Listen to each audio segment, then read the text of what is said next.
Hey guys, it's Sharon. I kind of wanted to make a video, and I was so excited this morning. I was going to get up and I was going to make a pizza dough video where I was making pizza dough, and I was thinking in the mornings, I'm like, oh, I can do this and I can do that and that, and it's just been kind of a crappy day.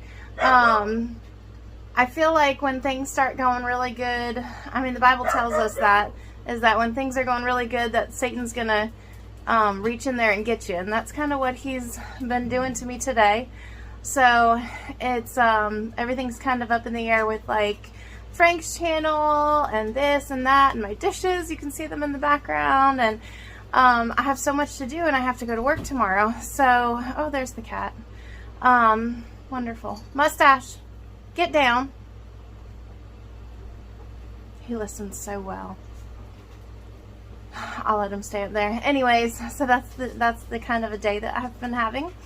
But anyway, so everything's kind of like up in the air, and so I'm like, yes, okay, I'm gonna come home. I'm just gonna make my pizza dough recipe.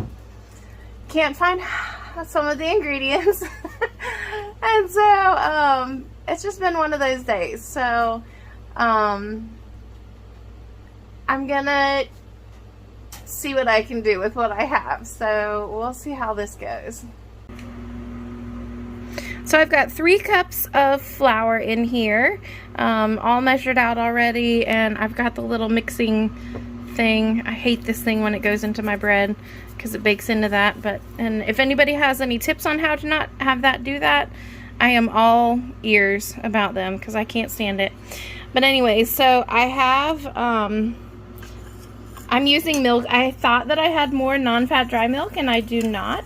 And actually that is expired. So it's by like a year, or I would still use it, and it smells funky. So anyways, I'm just going to use regular milk that I warmed up, and I warmed it too long. So I had to wait until it was comfortable for me to put my pinky finger into without scalding myself. I added a little bit of honey, and then I added a tablespoon of sugar into that, and now I'm going to add the 2 let's see, I'm actually going to add, I put some salt in this teaspoon. Sorry, I'm trying to be the camera person and the other. Anyways, I have my salt in there. That's a teaspoon. And let's see, I've got my, I want 2 teaspoons of yeast in there. And then I am going to, I think it's the right temperature.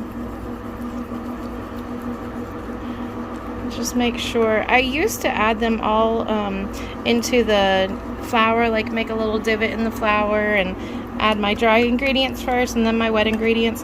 And I feel like this just makes the yeast work a little bit better when you have the warm water, or in this case warm milk.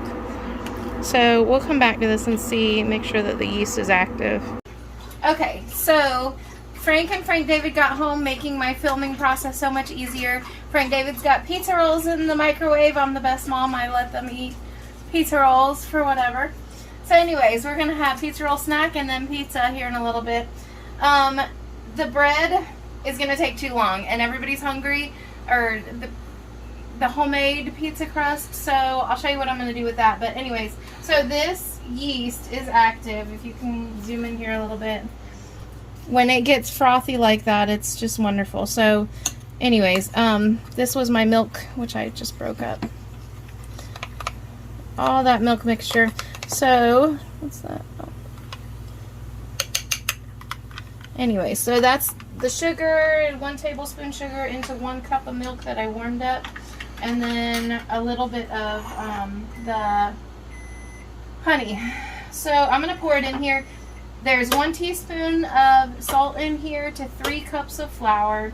I'm going to pour this, make sure it all gets out, and then the last thing is oil.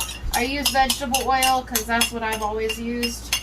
My sister is the perfect bread maker. I love her to death.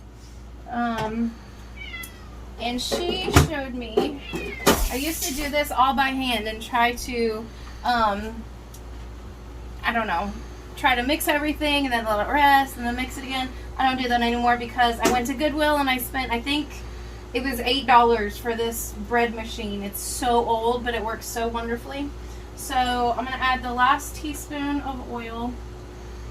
If you guys don't have a bread machine, it doesn't have to be a fancy one, and you don't even have to, like, this one cooks my bread, but you don't have to get one that cooks the bread. You can just get it that mixes it and helps it rise a little bit. I think it gets a little warm in here, and it will be perfect. And they're at Goodwill because nobody really uses them anymore. So mine, so old. I'm just gonna go ahead and make bread. The kids will eat it, so I won't waste anything. So I'm gonna go to white bread. It is probably a 1 pound loaf. I want my crust light, and then I'm gonna press start. So this is what it looks like if you've never seen a bread machine. They're the stupidest, simplest little things, and it mixes better than I ever could. About 5-10 minutes, and I'll make sure to scrape the sides of it, but usually I don't even have to do much. And 2 hours and 50 minutes from now, we will have a nice loaf of bread. The little kneader in the middle, I hate that thing when it bakes into the loaf, so I try to catch it and take it out before it starts baking. So sometimes I mess up the rise or whatever, but we're gonna come over here and I'm gonna show you my cheat. Y'all already saw my dishes.